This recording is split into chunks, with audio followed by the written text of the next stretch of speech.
ৰাহুল গান্ধী জলকে যাব তাতেই বিজেপি জিকিব আৰু কংগ্ৰেছ হাৰিব। বিহাৰ সভা নিৰ্বাচনৰ ফলাফলৰ দিনটোতে এনেদৰে মন্তব্য কৰিছে মুখ্যমন্ত্ৰী ডক্টৰ হিমন্ত বিশ্ব শৰ্মাই। মুখ্যমন্ত্ৰীগৰাকীয়ে ৰাহুল গান্ধীক বিজেপিৰ ষ্টাৰ কেম্পেইনাৰ বুলি আখ্যা দিছে। ৰাহুল গান্ধী জলকে যাব তাতেই বিজেপি জিকিব। ৰাহুল গান্ধী বিজেপিৰ আটাইতকৈ ডাঙৰ ষ্টাৰ কেম্পেইনাৰ।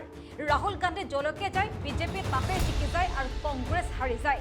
2024 ৰাহুল গান্ধী অসমলৈ নিৰ্বাচনৰ প্ৰচাৰৰ বাবে আহিলে বিজেপিৰ জয় 100% নিশ্চিত বুলি মন্তব্য কৰিলে মুখ্যমন্ত্ৰীয়ে।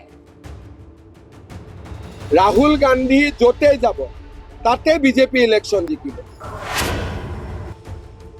আৰু এই কথাটো মই বিহাৰত কৈ আহিছিলো যে ৰাহুল গান্ধী হল বিজেপিৰ আটাইতকৈ ডাঙৰ ষ্টাৰ কেম্পেইনাৰ। যদি ৰাহুল গান্ধী আহি যায় বিজেপি জিকাটো পাক্কা হৈ যায়।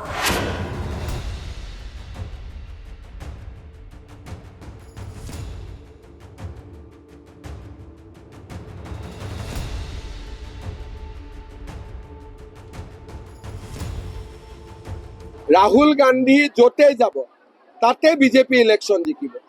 আৰু এই কথাটো মই বিহাৰত কৈ আহিছিলো যে ৰাহুল গান্ধী হল বিজেপিৰ আটাইতকৈ ডাঙৰ ষ্টাৰ কেম্পেইনাৰ। যদি ৰাহুল গান্ধী আহি যায় বিজেপি জিকাটো পাক্কা হৈ যায়। তেতিয়াহ'লে আমি 100% জিকি যাম যদি ৰাহুল গান্ধী আহে।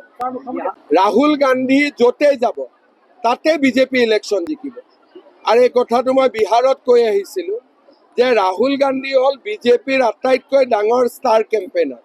যদি ৰাহুল গান্ধী আহি যায় বিজেপি জিকাটো পাক্কা হৈ যায়। তেতিয়াহ'লে আমি 100% জিকি যাম যদি ৰাহুল গান্ধী আহে।